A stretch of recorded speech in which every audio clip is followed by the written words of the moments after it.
Hello and welcome to the Book Bunch. My name is Sam and it's so great to have you guys here for another video. Apologies, there is someone sawing something awful in the background and they won't stop. But hopefully it's not too loud for you guys. So today we are going to be doing some fantasy recommendations, and this one actually includes a very large collection of graphic novels or manga. This is, I'm probably going to say it wrong, but I think it's Nausicaa of the Valley of the Wind. This is by the director of all the Studio Ghibli movies. This is the rest of the story that there is a movie called the same thing, but it is only like the first book, and this is 7 books bound across 2 volumes.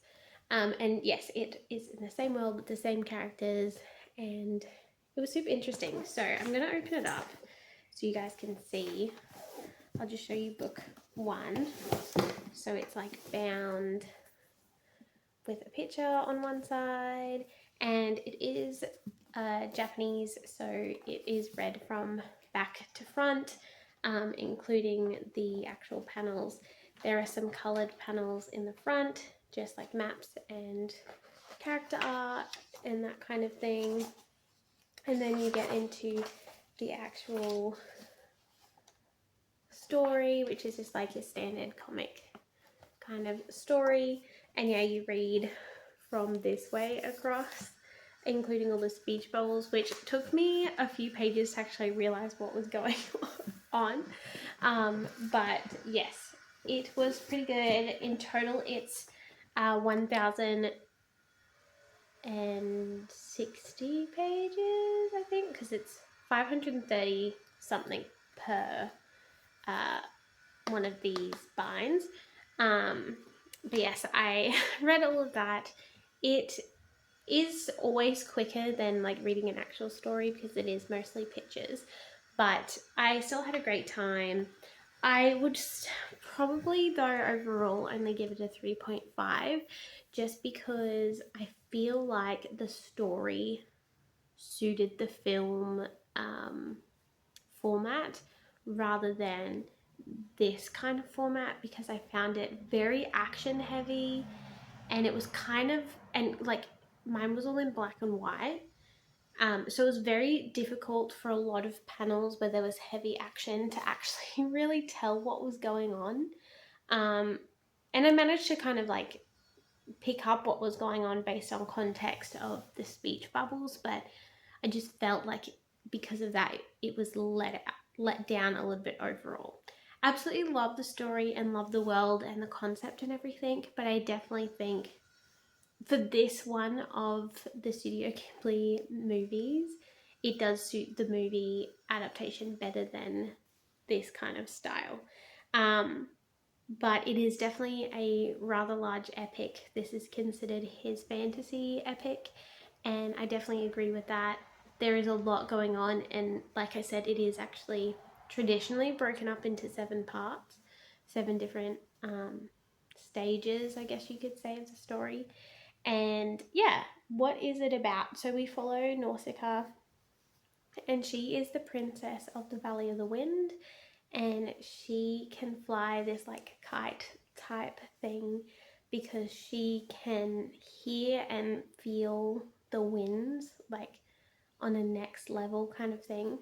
She can also speak to all creatures and like feel what they're feeling, and she just has a very special connection to living things,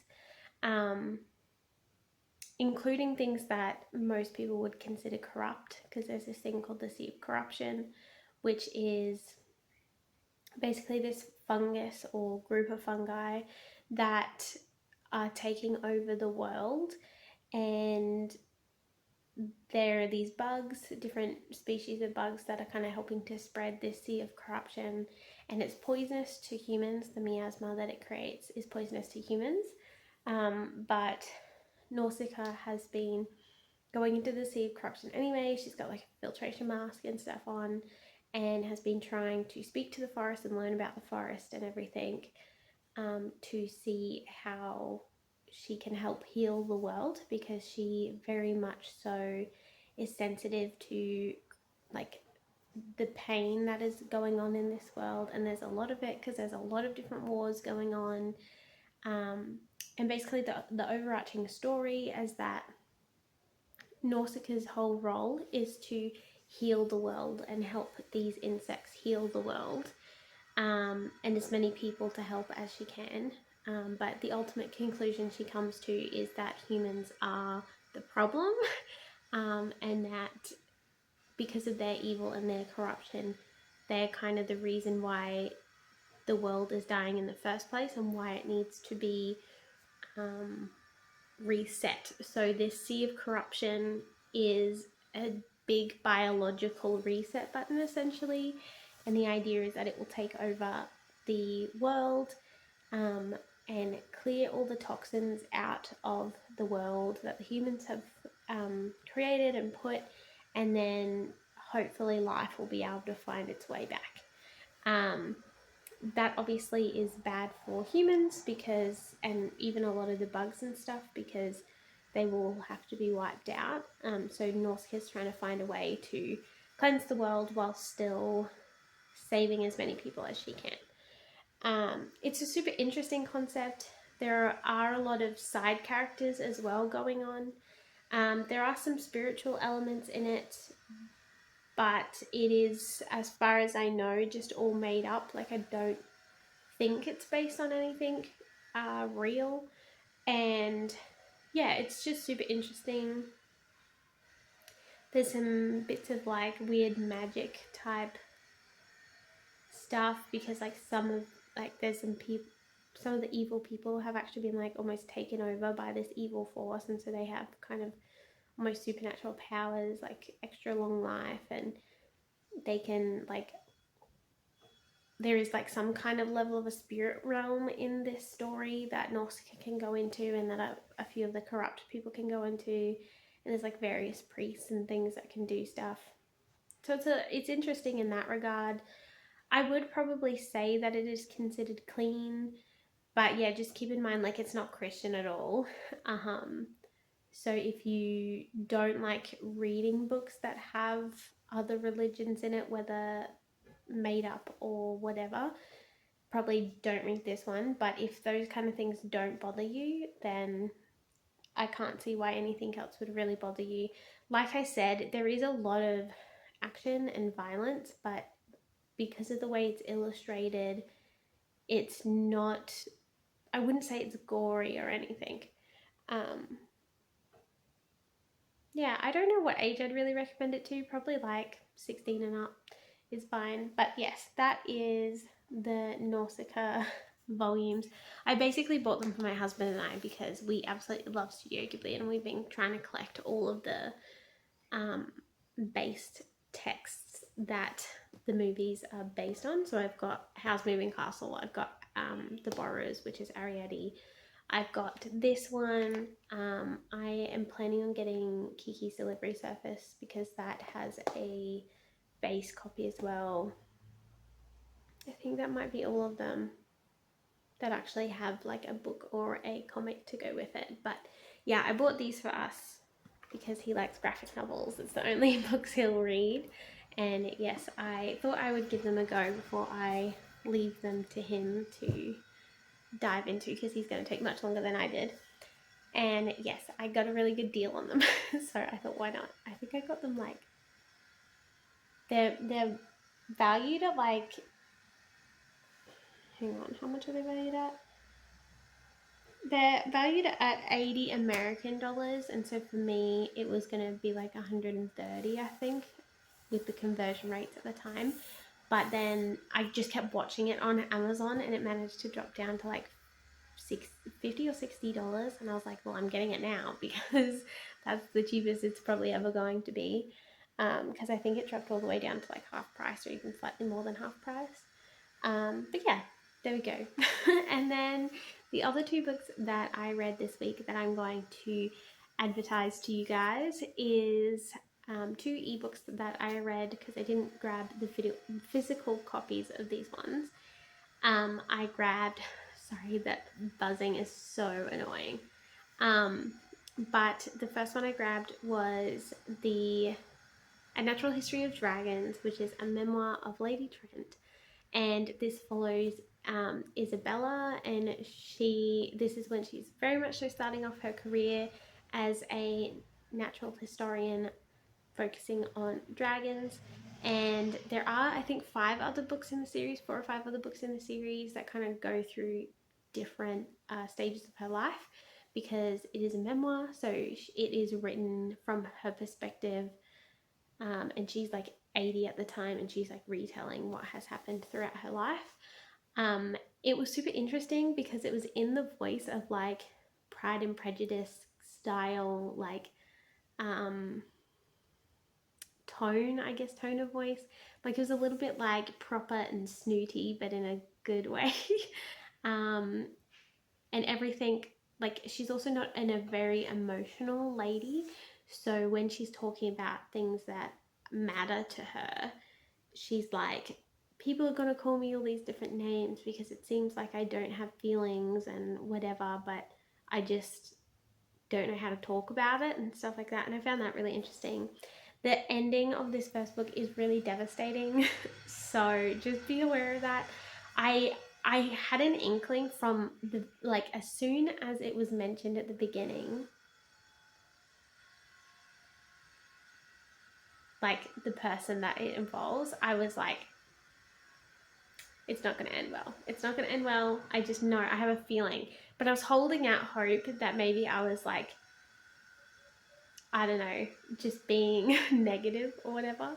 But it does end badly. And I was so sad because they were my favorite character. But yes, we follow Isabella, and it's like the first bit of the book is about her as a kid and how she kind of became fascinated with dragons and the mishaps along the way, especially since like it's not something that ladies are meant to be involved in, and like academia in general. And then it talks about her like late teens, early 20s life, when she gets married and meets her husband, and she goes on her first expedition to hunt dragons. Well, not really hunt dragons, but like find them so that they can study them, that kind of thing. And how everything kind of goes wrong along the way. And yeah, it was really interesting. Absolutely love the tone of voice. I truly believe that more books should be written this way. I'd give it a 5 out of 5. Apart from the devastating ending, there's nothing I can complain about. I don't know if I will jump into the next books straight away, just because I'm not over it. Like the ending, I'm not over it. I need a bit of distance, I think, before I continue on. But it was really, really good.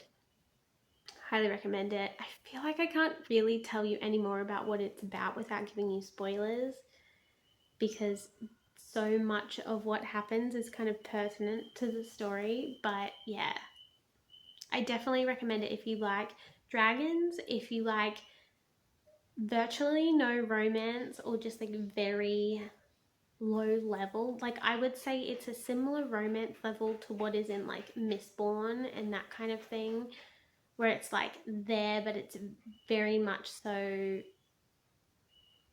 like you don't even hear about them holding hands or hugging or anything really. Like there's nothing in there apart from being like, hey, we're married, that kind of thing. So yeah, if you like very minimal romance but you also really like dragons, I highly recommend it. Even if you just like the era of Pride and Prejudice, you might even like this one. But yeah, now there's a lot of banging. I don't know who is making this noise. It's probably the neighbor.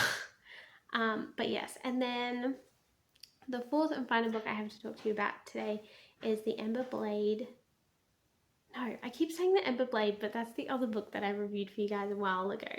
What is it called? The Ember... The Green Ember, that's what it's called.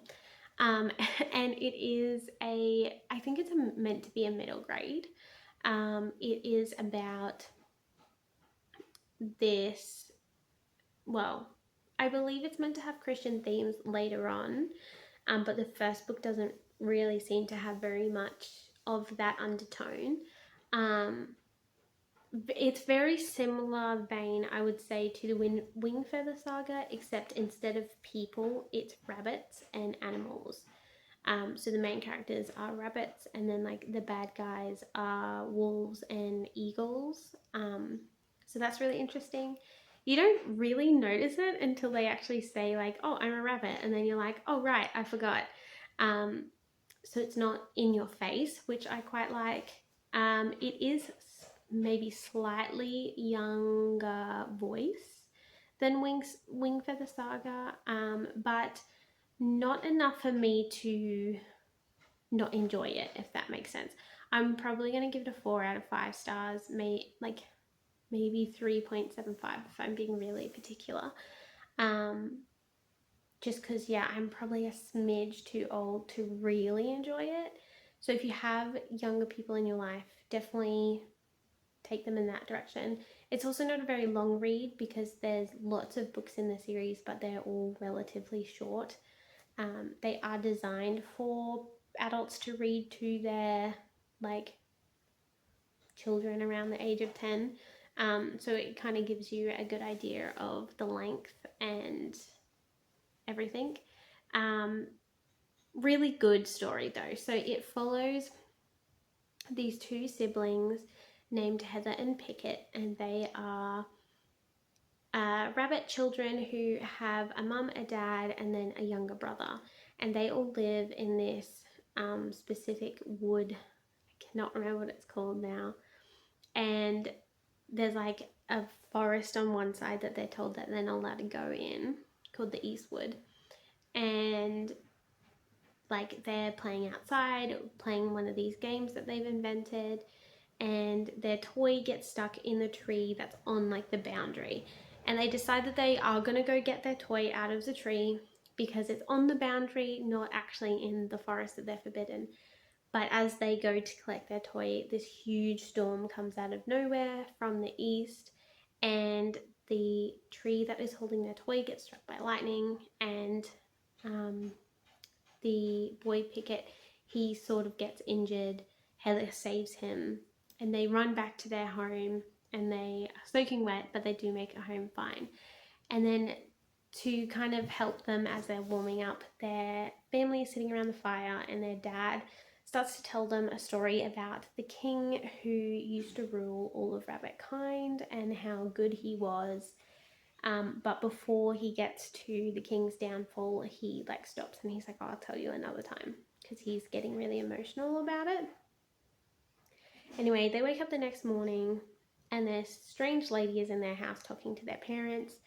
And so they are sent, Heather and Pickett are sent on this errand to go get some berries from town. And as they're on their way, they hear a bunch of screams behind them, and they turn around and their whole tree is on fire. And there are wolves attacking their family home, and they like know that they have to run, and they're not going to be able to save their parents or their younger brother, who is a baby. And so they run to safety because they know that's what their parents would want. And in the effort to get to safety, because they're being chased and attacked by these wolves, Pickett ends up breaking his foot, and he like is having a miserable time about it because he feels like he should be able to save people and be better because he's like a boy, and like boys should be able to defend the people in their family and everything. And he feels a bit useless because he's like a couple of years off being considered a man, I guess. Even though from the tone of things, he definitely is still a kid. Like even Heather, who is older than Pickett, she's also considered almost a woman. They both feel quite young. So obviously in a rapid kind, being an adult is a bit different to what we would have from the sounds of things. And then, yeah, they end up encountering their uncle and their cousin along the way who they've never met.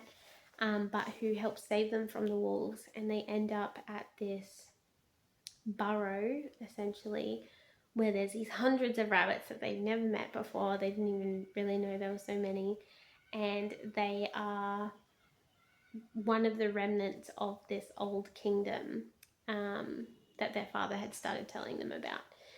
And yeah, you kind of find out things about these rabbits, and about, like, Heather and Pickett find things out about themselves and their family history and everything. And Pickett is really struggling with, like, resentment and just anger issues and everything. He's not taking this whole situation very well. And so he decides to use that to fuel his desires to become a soldier. And Heather's kind of not sure where she is. She's kind of in a bit of limbo, because she knows what she'd like to do, which is be a storyteller, because she's good at it, but she is still a bit unsure, probably because she feels like, sorry, just knocked my camera.